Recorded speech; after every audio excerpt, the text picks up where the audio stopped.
إن الحمد لله نحمده ونستعينه ونستغفره ونعوذ بالله من شرور أنفسنا وسيئات أعمالنا من يهده الله فلا مضل له ومن يضلل فلا هادي له أشهد أن لا إله إلا الله وأشهد أن محمدا عبده ورسوله يا أيها الذين آمنوا اتقوا الله حق تقاته ولا تموتن إلا وأنتم مسلمون يا أيها الناس اتقوا ربكم الذي خلقكم من نفس واحدة وخلق منها زوجها وبث منهما رجالا كثيرا ونساء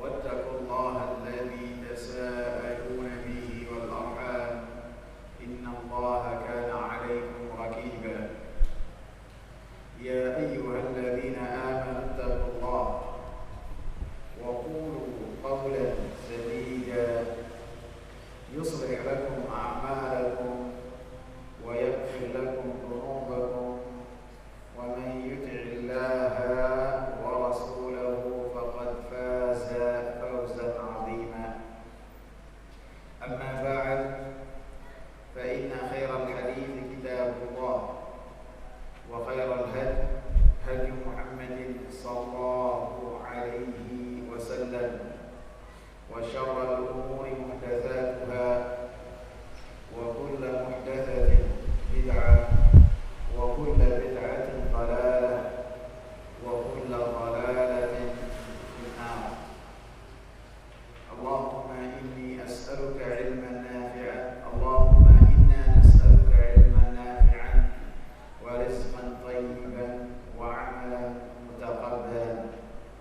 Hadirin wal hadirat jamaah salat maghrib yang saya muliakan, kita masih melanjutkan bab at-tiyarah atau menganggap sial adalah bagian dari kesyirikan kepada Allah Subhanahu wa taala.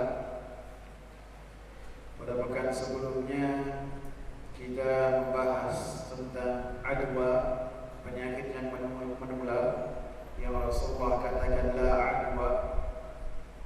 Kemudian kita pun membahas tentang la tiyarata, tidak ada pengaruh dari tiarah, amalannya ada dan dilakukan oleh orang-orang jahiliyah, bahkan oleh orang-orang yang memusuhi Nabi pada sebelum kaum musyrikin Arab, mereka pun melakukannya. Wala hamata, dan tidak ada keyakinan hama bahwasanya orang apabila telah meninggal dunia ataupun telah dibunuh, kemudian akan ada seekor burung ataupun serangga yang akan mewakili orang tersebut untuk mencari darahnya atau membalas dendam ataupun mengingatkan keluarganya untuk melakukan balas dendam. Maka Rasulullah katakan wala hama, tidak ada keyakinan seperti ini, tidak ada pengaruhnya dan tidak benar. Begitu juga makna dari hama yang kedua dijelaskan oleh Al-Imam Muhammad bin Shalih Al-Utsaimin rahimahullah, yakni seekor burung yang apabila burung ini hinggap di satu rumah atau satu tempat kemudian mengeluarkan suara, keyakinan orang-orang Arab jahiliyah, mereka mengatakan berarti sebentar lagi ada yang mati. Dan ini pun termasuk dari jenis tiarah.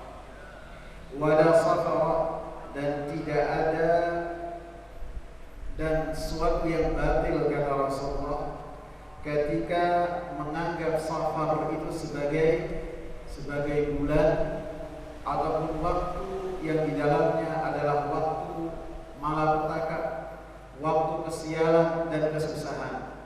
Maka Rasulullah SAW katakan ini tidak dan tidak boleh ada dan tidak boleh diyakini oleh orang-orang yang beriman kepada Allah Subhanahu wa taala dan Rasulnya. 4 hal ini dikatakan oleh Imam Muhammad bin Shalih Al-Utsaimin rahimahullah, "Fahadhihi al-arba'atu allati nafaha ar-Rasul sallallahu alaihi wasallam tubayyin wujub at-tawakkul 'ala Allah wa sidq al-'azimah wa la yad'ufu al-muslimu amama hadhihi al-asya' li'anna al-insana la yakhlu min halayn." 4 perkara ini yang disebutkan tadi tentang keyakinan yang berkaitan dengan aqwa, penyakit menular yang diyakini oleh orang-orang Arab jahiliyah, tentang tiarah, tentang hama, dan tentang bulan Safar. Beliau katakan ini adalah semuanya telah dinafikan oleh Rasulullah sallallahu alaihi wasallam. Dan Rasulullah sallallahu alaihi wasallam menjelaskan untuk kita ini wajib bertawakal kepada Allah Subhanahu wa taala. Perkara ini menjelaskan bahwasanya kita ini harus bertawakal kepada Allah Subhanahu wa taala, dan tidak boleh seorang muslim dia lemah dalam menghadapi 4 hal ini. Kemauannya menjadi pudar, azamnya menjadi sirna ketika berkaitan dengan tiarah ataupun dengan hama ataupun dengan safar, maka itu semua termasuk dengan tatayyur, yakni menganggap sial, menganggap susah dengan apa yang dilihat, dengan apa yang didengar, dan apa-apa yang diketahui, baik berkaitan dengan waktu atau apapun juga. Maka ini tidak boleh untuk seorang lemah di hadapan hal ini. Sehingga beliau mengatakan, li'anna al-insana la yakhlu min halayn, karena seseorang keadaannya tidak mungkin lepas dari 2 hal ketika menghadapi hal ini. Imma an yastajiba laha bi an yuqdima aw yuhjima aw ma ashbaha dhalik fayakunu hina idin qad 'allaqa af'alahu bima la haqiqata lahu wa la asla lahu wa huwa naw'un min asy-syirk.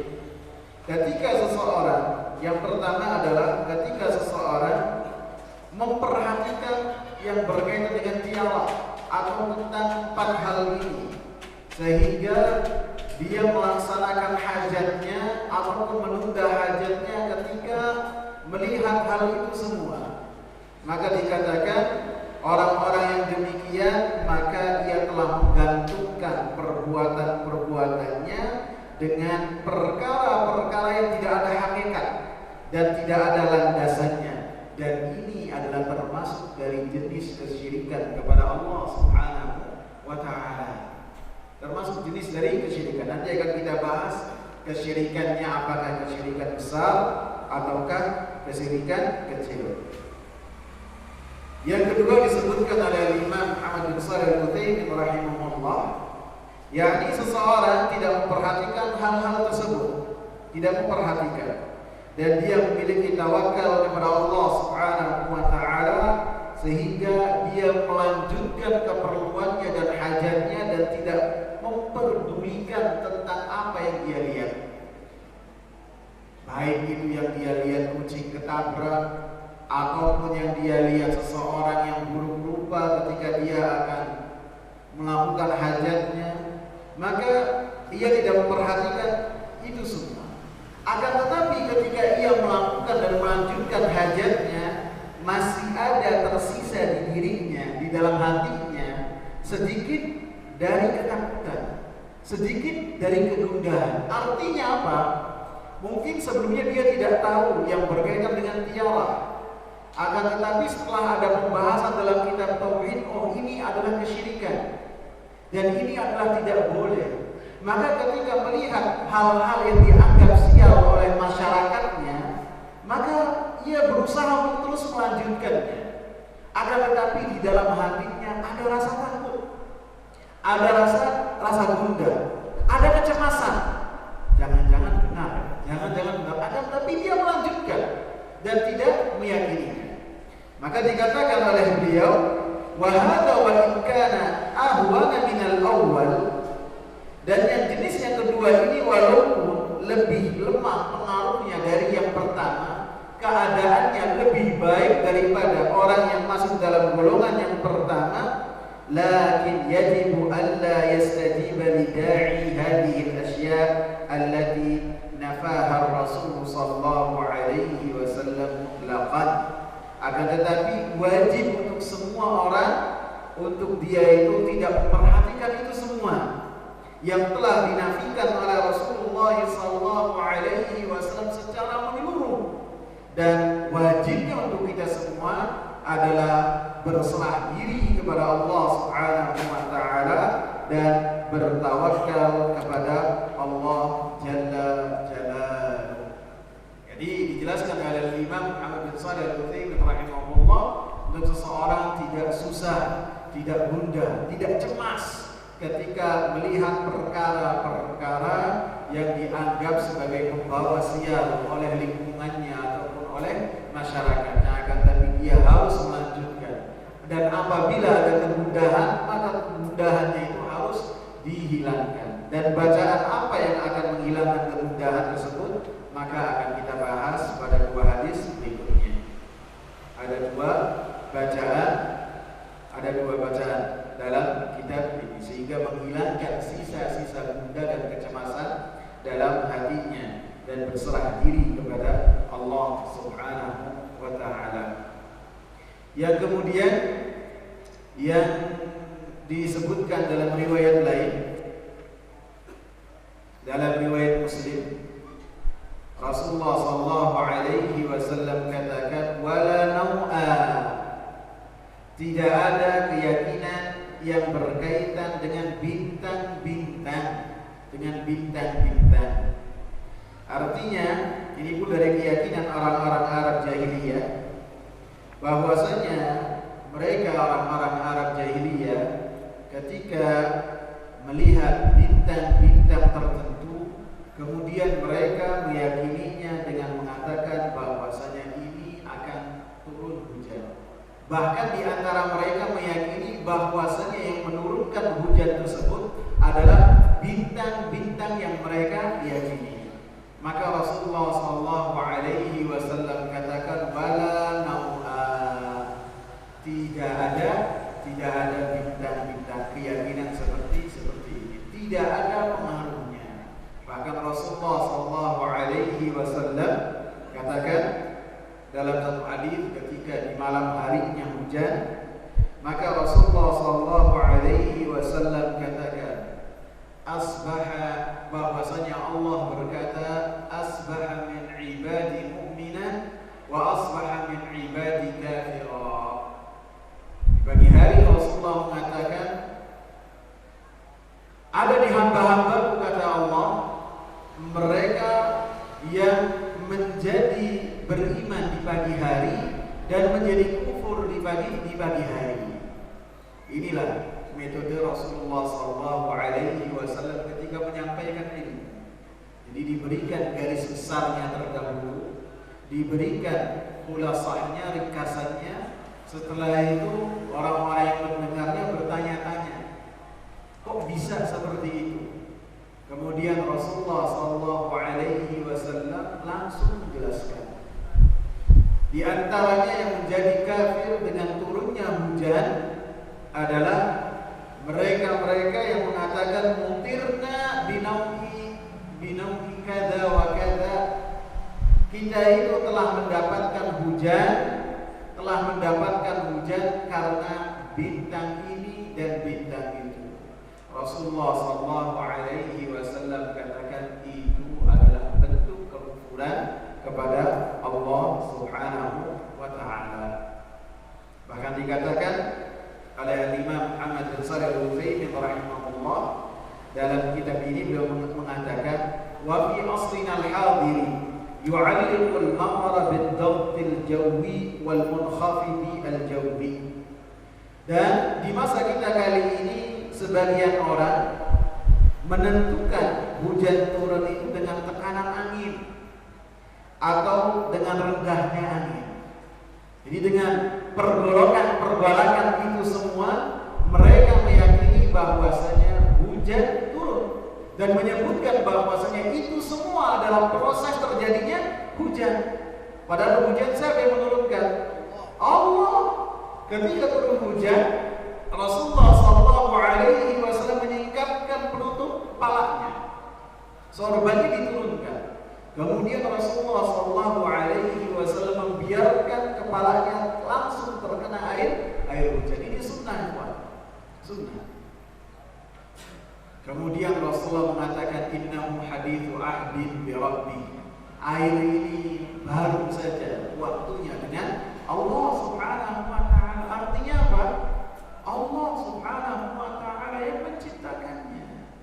Bukan seperti keyakinan sebagian orang ataupun kita ini dicekokinya adalah dengan teori-teori kufar. Baik itu yang berkaitan dengan hujan, baik itu yang berkaitan dengan apa? Dengan gerhana. Rasulullah katakan bahwasanya gerhana karena apa? Yukhawifu ibadahu. Allah menjadikan gerhana itu terjadi supaya hamba-hambanya takut. Ini yang harus diyakini.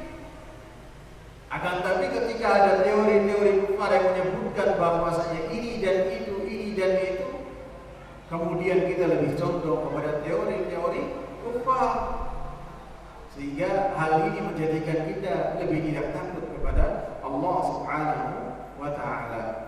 Kita kembali ke materi kita. Maka dikatakan oleh Imam Muhammad bin Shalih Al-Utsaimin rahimahullah, wa hadza wa in kana qad yakunu sababan haqiqiyan. Ini walaupun bisa jadi adalah sebab yang hakiki, artinya bisa menjadi tanda untuk akan turunnya hujan, walakin la yuftahu hadzal babu linnas.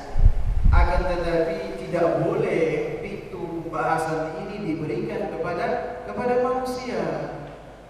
Bal wajibu an yuqal hadza min rahmatillah, hadza min fadlihi wa ni'amihi. Akan tetapi kewajiban kita adalah untuk meyakini bahwasanya ini adalah dari rahmat Allah Subhanahu wa taala ketika hujan itu turun. Dan kita pun mengatakan ini adalah karunia dari Allah dan ini adalah pemberian dari Allah Subhanahu wa taala. Seperti dalam hadis yang tadi saya sebutkan, adapun orang-orang yang beriman ketika selesai hujan dia mengatakan mutirna bi fadlillahi wa rahmatihi. Jadi sunnahnya apabila hujan itu reda, kita mengatakan mutirna bi fadlillahi wa bi rahmatihi. Dan ketika mengatakan itu tidak harus dicantumkan di status WhatsApp ataupun status Facebook ataupun medsos yang lainnya. Ketika kita berdoa, berzikir langsung kepada Allah Subhanahu wa taala, tidak harus untuk semua orang itu tahu. Kalau bisa ada ibadah yang sifat itu sir antara kita dengan Allah Subhanahu wa taala sehingga menjadikan kita lebih ikhlas kepada Allah Subhanahu wa taala. Doanya apa tadi? Mutirna bi fadlillahi wa bi rahmatihi. Kita dihujani karena dengan rahmat Allah Subhanahu wa taala dan karunia dari Allah Subhanahu wa taala. Sehingga kemudian beliau menyebutkan tentang ayat-ayat yang menyebutkan bahwasanya proses hujan itu datangnya dari Allah Subhanahu wa taala. Seperti dalam surat An-Nur ayat 43, Allah katakan alam tara anna Allah yusji sahaban thumma yu'allifu bainahu thumma yaj'aluhu rukaman fatara al-wadqa yakhruju min hilalihi. Apakah engkau mengetahui bahwasanya Allah Subhanahu wa taala telah memerintahkan awan, kemudian menjadikan awan itu berjalan, kemudian menyusun di antara awan-awan tersebut, kemudian menjadikan awan tersebut berkumpul. Fataral wadqa yakhruju min khilali. Kemudian kau dapati bahwasanya air hujan tersebut turun dari awan tersebut.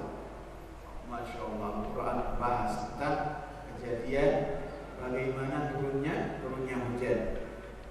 Dalam ayat lain surat Ar-Rum ayat 48, Allah Subhanahu wa taala mengatakan, Allahul ladzi yursilur riyaha fatusiru sahaba fayabsutuhu fis samai kama yasha kaifa yasha wa yaj'aluhu kisafan fataral wadqa yakhruju min khilalihi. Ketika saya bacakan ini, antum lebih nyaman dengan saya baca seperti ini apa seperti tilawah? Al-Imam Syekh Shalih Fauzan hafizahullah ditanyakan tentang seorang muhadir, seorang yang mengkaji atau berceramah, ketika membacakan ayat kemudian seperti tilawah, bagaimana hukumnya? Seperti ada yang sekarang itu yang dari Saudi, yang dia terkadang ketika membacakan ayat-ayat kemudian dia tempelkan paksa dengan perkara-perkara tertentu.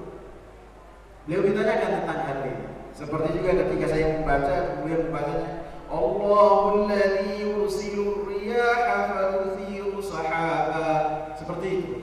Maka beliau katakan seperti ini ketika muhadharah memberikan kajian dan membacanya seperti itu bukanlah dari petunjuk para salafus saleh. Para salafus saleh tidaklah demikian. Ketika membaca Al-Qur'an, maka mereka menerapkan hukum-hukum tilawah, hukum-hukum tajwid. Adapun ketika muhadharah kajian, maka dibacanya seperti biasa saja. Karena hal ini tidak pernah dicontohkan oleh para salafus saleh.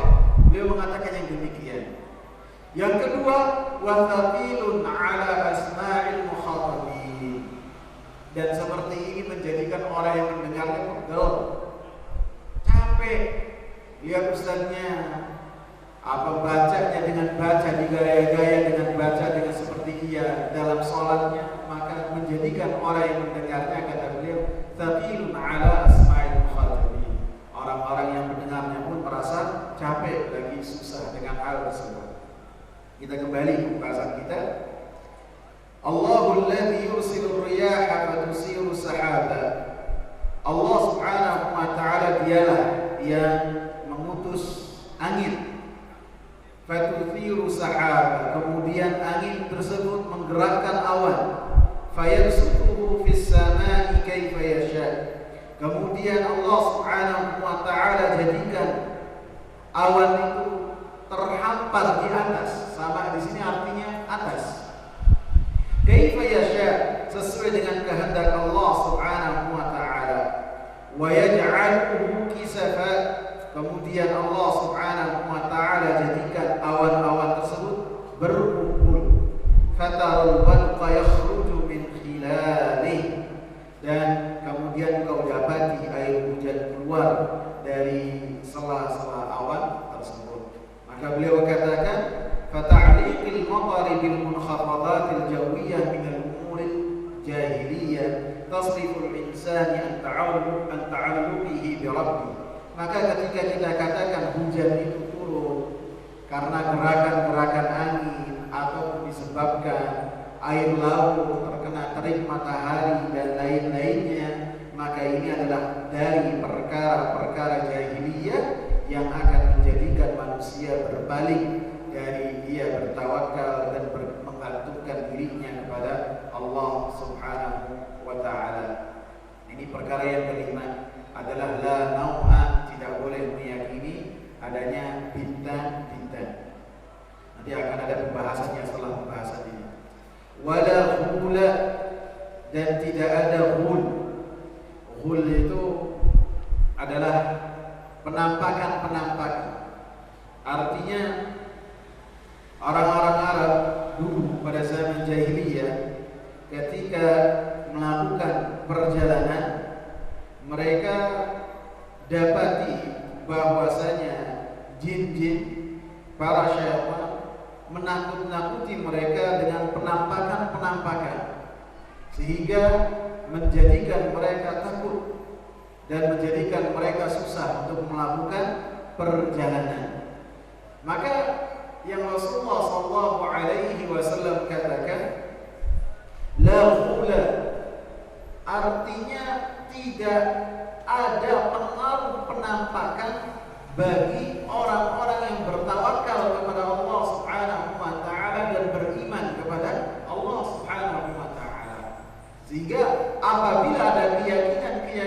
seperti ini, dan ketika seorang mendapatinya, maka janganlah dia itu takut, akan tapi dia berserah diri kepada Allah Subhanahu wa Ta'ala. Karena apabila seorang berserah diri dan menghadapi gangguan-gangguan jin ataupun gangguan-gangguan syaitan, maka ini yang tidak diingini oleh syaitan ataupun jin, yang dia itu melakukan penampakan. Yang diingini oleh jin dan syaitan yang melakukan penampakan baik di jalan-jalan, di lembah-lembah ataupun di tempat-tempat lainnya, adalah supaya menjadikan manusia itu dalam keadaan susah, supaya menjadikan manusia dalam keadaan takut, supaya menjadikan manusia dalam keadaan sedih. Allah Subhanahu wa Ta'ala katakan yang berkaitan dengan keinginan syaitan, innaman najwa minasyaitani liyahzuna alladhina amanu wa laysa bidarrihim syai'an illa bi'idznillah. Sesungguhnya bisik-bisik itu adalah dari perbuatan syaitan supaya menjadikan orang-orang yang beriman dalam keadaan sedih. Wa laysa bidarrihim syai'an illa bi'idznillah. Dan itu semua tidak akan memberikan mudarat kepada orang-orang yang beriman kecuali atas izin Allah Subhanahu wa Ta'ala.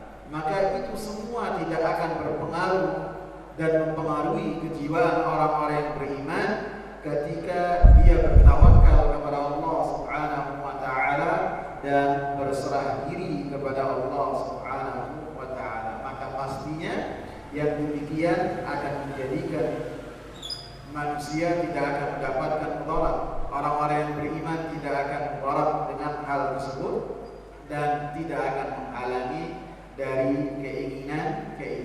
Bisa dipahami ya Pak? Bisa.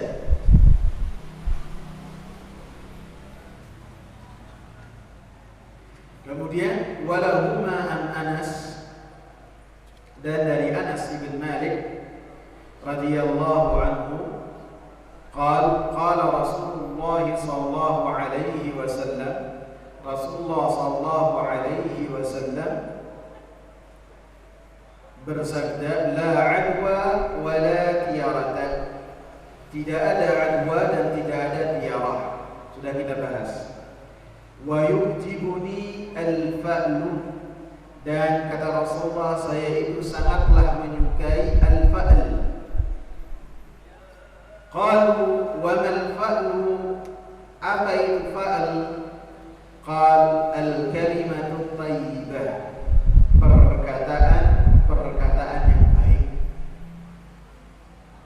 Jadi dalam hadis ini Rasulullah sallallahu alaihi wasallam sangatlah menyukai perkataan yang baik, karena perkataan yang baik itu akan mempengaruhi jiwa dan keinginan seseorang.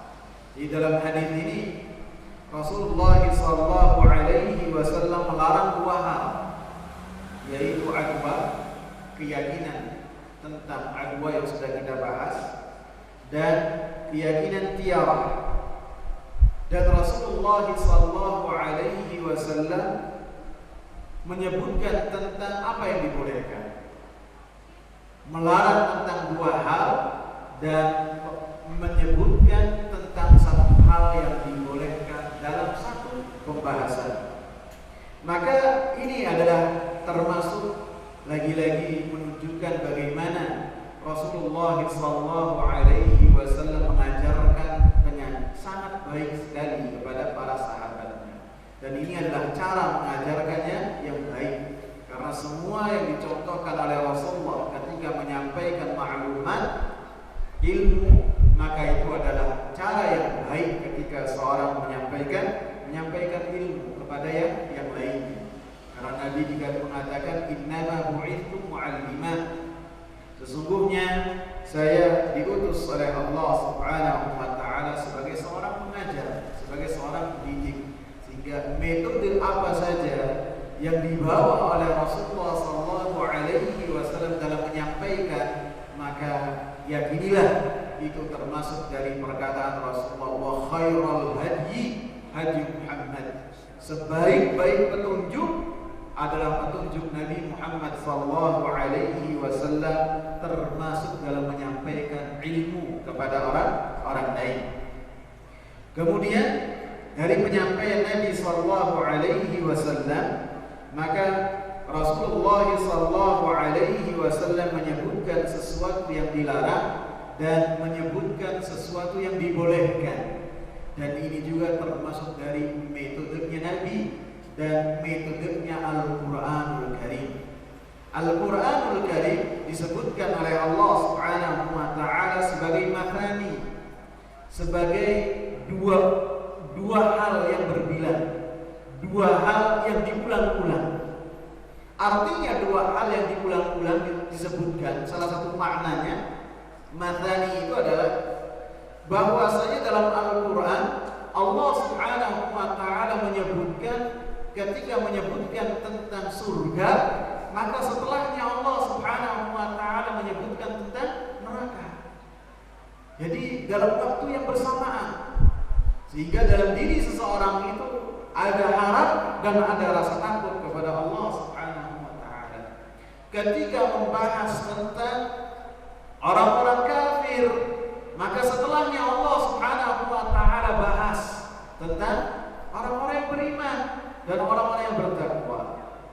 Ketika Allah Subhanahu wa Ta'ala membahas tentang hukuman-hukuman dan siksaan-siksaan, tidak dalam waktu yang lama setelahnya akan Allah Subhanahu wa Ta'ala sebutkan tentang ganjaran-ganjaran. Di dalam waktu yang bersamaan disebutkan, sehingga menjadi berimbang. Ini yang dicontohkan oleh Rasulullah sallallahu alaihi wasallam mengikuti metode Al-Quranul Karim. Yang ketiga, dari hadis ini termasuk dari metode Rasulullah sallallahu alaihi wasallam dalam berdakwah adalah tidaklah menyebutkan sesuatu yang haram, tidaklah menyebutkan sesuatu yang dilarang, kecuali setelahnya menyebutkan apa-apa yang dihalalkan oleh Allah Subhanahu wa Ta'ala yang mirip dengan apa yang diharamkan oleh Allah Subhanahu wa Ta'ala, ataupun agak serupa dengan apa yang diharamkan oleh Allah Subhanahu wa Ta'ala. Contoh ringannya, hal-hal yang sama. Allah Subhanahu wa Ta'ala menyatakan, wala taqrabuz zina. Janganlah kalian mendekati zina. Artinya zina diharamkan oleh Allah Subhanahu wa Ta'ala. Innahu kana fahishatan wa sa'a sabila. Sesungguhnya zina itu kekejian dan sejelek-jeleknya jalan. Apakah setelah itu Allah Subhanahu wa Ta'ala tidaklah memberikan solusi? Diberikan. Apa yang dihalalkan? Fankihu ma taba lakum minan nisa. Nikahilah perempuan-perempuan yang kalian sukai dan cintai. Jadi sesuatu yang serupa berupa zina, Allah Subhanahu wa Ta'ala larang. Allah Subhanahu wa Ta'ala haramkan. Akan tetapi selain yang serupa dengan perbuatan zina, yaitu bertemunya dua hidan, bertemunya zakar dengan faraj, maka ada yang dihalalkan oleh Allah Subhanahu wa Ta'ala, sehingga seseorang tidak bisa menuju perbuatan zina karena ada pernikahan. Bisa dipahami kaidah ini semua? Bisa ya? Maka di dalam hadis ini pun sama. Rasulullah sallallahu alaihi wasallam melarang kita untuk melakukan tiarah. Tiarah seperti yang sudah saya ulang-ulang, bahwasanya menganggap sial, menganggap susah dengan apa yang diketahui oleh seseorang, apa yang dilihat dan apa yang didengar, sehingga ini semua akan menghalangi seseorang dari hajatnya dan keperluannya. Ini adalah tiarah. Maka ada al-fa'l, at-tafa'ul. At-tafa'ul ini mirip dengan at-tiarah, tetapi dibolehkan oleh Allah Subhanahu wa Ta'ala, walaupun perbedaannya jauh di antara keduanya. Al-istibsyar bimasmu'in wa farah bimasmu'in aw mar'i.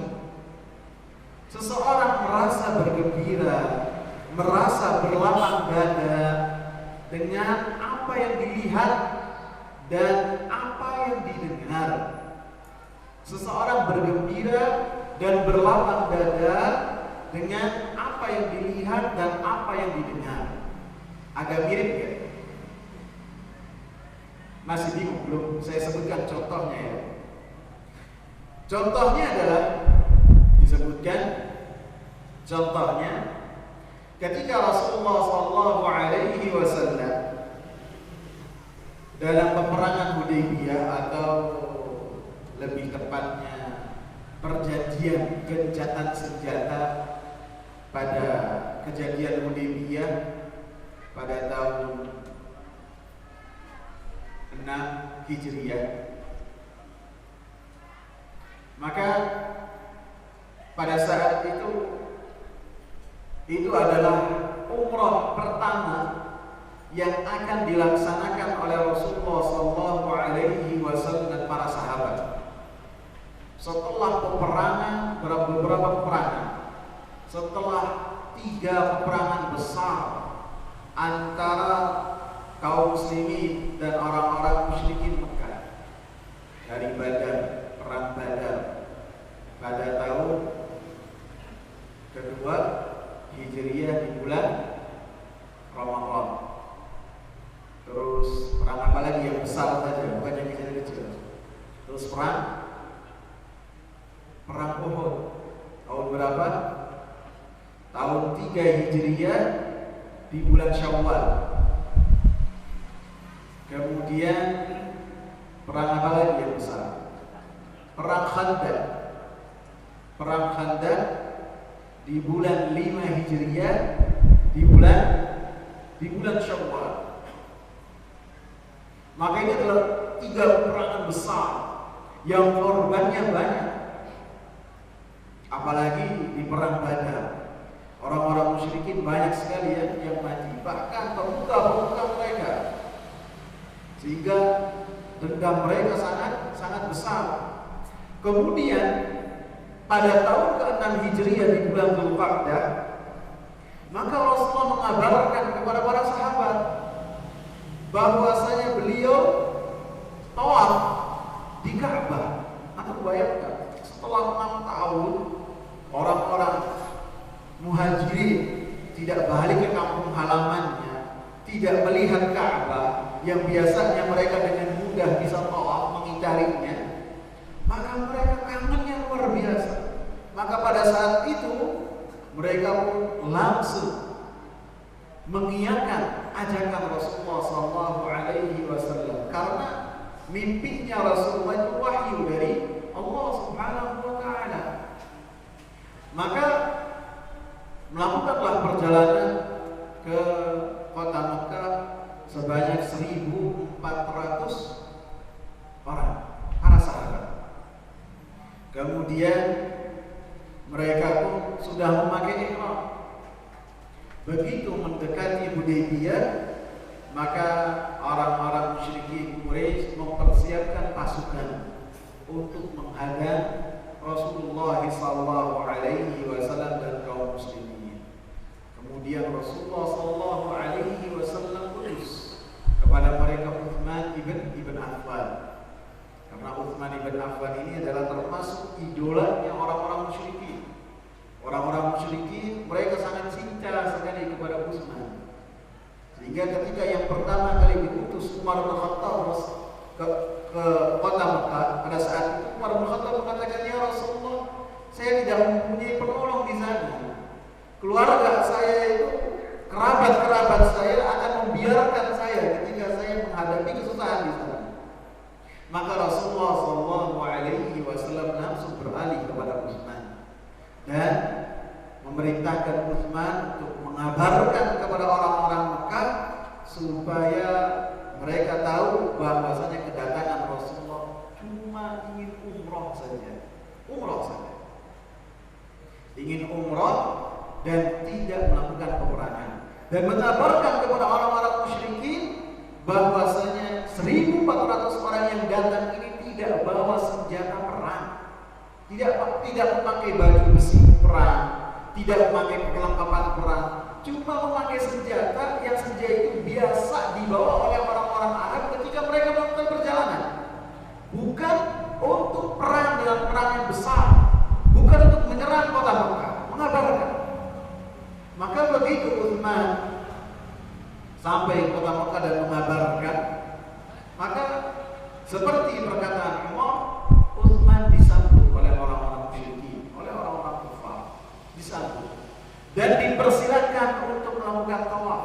Allah, dipersilakan karena mereka semua cinta kepada Utsman. Maka kata Utsman, demi Allah saya tidak akan melakukan tawaf sampai Rasulullah SAW melaksanakan tawaf. Demi Allah, ini luar biasa yang dicontohkan oleh Utsman ibn Affan. Alhasil pada saat itu orang-orang kafir pun mengutus beberapa orang untuk menemukan titik temu. Mereka sangat berberat hati apabila musuh yang mereka cari-cari, yang dalam 5 tahun belakangan ini terjadi peperangan di antara orang musyrikin Mekah dan kaum tersebut, kemudian dengan gampangnya mereka masuk ke kota Mekah, kemudian mereka tidak mau. Apa kata dunia persilatan? Kalau kata kita sekarang, apa kata dunia persilatan tentang kita orang-orang Quraisy ketika mendapati orang yang berperang dengan orang Quraisy enak saja bisa tawaf di hadapan mata kami. Padahal sudah 5 tahun kita berperang dengan mereka. Akhirnya mengutus beberapa orang. Utusan pertama begitu bertemu dengan Rasulullah SAW buntu. Utusan kedua begitu bertemu di antaranya Urwah ibn Mas'ud As-Saqafi, besar dari kota Taif, datang ke Rasulullah SAW sebagai perwakilan dari orang-orang Quraisy. Sehingga ketika dia berhadapan dengan Rasulullah, dia berupaya untuk memegang jenggotnya Rasulullah SAW, langsung dipukul oleh Al-Mughirah ibn Syu'bah, dipukul tangannya pakai pedang. Padahal Mughirah ibn Syu'bah ini ponakannya dari Urwah ibn Mas'ud As-Saqafi. Bayangkan kecintaan mereka terhadap Rasulullah SAW. Kata Al-Mughirah, jangan kau pegang lihyah dan jenggot Rasulullah SAW. Padahal Al-Mughirah ibn Syu'bah adalah anak dari saudarinya Urwah ibn Mas'ud As-Saqafi. Kemudian begitu bertemu dengan Urwah, tidak ada titik temu. Maka orang-orang Quraisy pun mengutus orang yang ketiga yang bernama Suhail ibn Amr As-Saqafi. Suhail, apa Suhail artinya? Suhail itu dari kata sahal. Apa sahal? Sahal muda. Jadi orang ini yang datang namanya Suhail. Maka begitu Rasulullah melihat utusan dari orang-orang kafir namanya Suhail, yang artinya orang yang muda, maka Rasulullah mengatakan kepada para sahabat, sahula amrukum, sekarang perkara kalian akan gampang, akan ada titik temu dengan orang-orang kafir. Setelah itu terjadi diskusi dan ada titik temu sesuai dengan apa yang dikatakan oleh Rasulullah SAW. Nah, ketika Rasulullah melihat Suhail dan mengatakan perkara kalian telah mudah dengan nama Suhail tersebut, gampang tersebut, ini yang dimaksud dengan at-tafa'ul, yang disebut dengan al-fa'al, yang disebut dengan oleh Rasulullah sebagai perkataan yang baik, sehingga bergembira dengan perkataan yang baik tersebut. Paham ya, Pak? Paham? Ini termasuk tafa'ul. Jadi ada kemiripan dengan at-tiyarah, akan tetapi dari satu sisi saja, tidak semua. Walaupun tafa'ul ini tidak menjadikan hati seseorang dari perbuatannya itu tertunda, tidak. Hanya bergembira saja, bergembira dan hanya hatinya berlapang dada dengan perkataan-perkataannya yang baik. Ataupun dalam contoh lainnya, orang Arab menamakan padang pasir itu apa? Hah? Gak dengar? Hah? Apa katanya?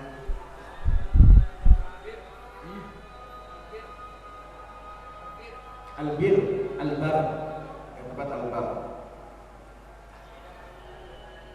Orang Arab mereka mengatakan yang namanya padang pasir itu selain sahra itu artinya padang pasir.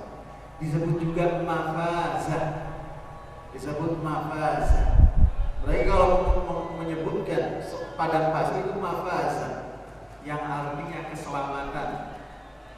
Harapannya apa? Kalau mengarungi lautan padang pasir ini yang tidak berujung, itu mereka berharap untuk selamat. Hanya pengucapan saja. Ini contohnya dari termasuk al-fa'al. Dan ketika Rasulullah menyebutkan, saya itu suka al-fa'al, senang dengan al-fa'al. Para sahabat bertanya, apa itu al-fa'al ya Rasulullah? Rasulullah sebutkan definisinya, al-kalimat thayyibah, perkataan-perkataan yang baik yang seseorang ketika mendengarnya dan mengucapkannya bergembira dengannya. Contoh lainnya, dalam bahasa Arab disebutkan orang sakit apa? Ada yang tahu? Sakit. Mari ya. Ini yang jawab Ustaz Derajat. Berarti kapan terakhir kursus bahasa Arab? Aku udah tutup buku Ustaz Derajat. Udah jilid ketiga selesai. Biasanya kursus bahasa Arab nanti sampai jilid 2 permulaan 10 halaman, balik lagi jilid pertama dari awal lagi. Dalam bahasa Arab, orang sakit disebut dengan marid. Tapi ada lagi disebutkan dengan salim atau salim. Bisa dua-duanya. Apa salim artinya? Selamat, sehat. Jadi ketika orang datang menjenguk orang sakit, si sakitnya itu dipanggil kif haluka ya salim. Salim.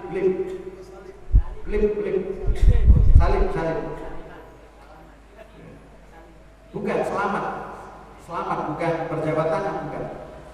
Artinya dipanggilnya itu salim atau salim, padahal mungkin namanya Amr atau namanya Muhammad mungkin. Tapi dipanggilnya kefhalu ya salim atau ya salim. Artinya gimana kabar engkau orang yang sehat? Ngerti? Ini panggilan-panggilan demikian, ucapan-ucapan demikian, maka adalah ucapan-ucapan yang baik yang akan menjadikan orang-orang yang mendengarnya itu mendapatkan rasa optimis yang tinggi. Lagi sakit, disebutkan, wah kamu ini makin sehat, makin luar biasa.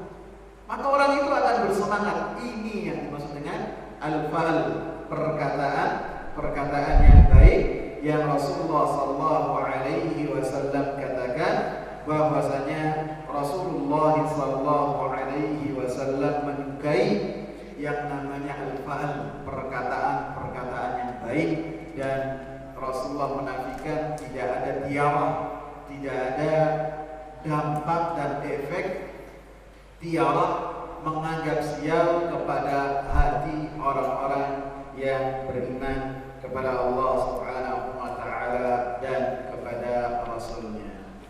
Wallahu taala a'lam.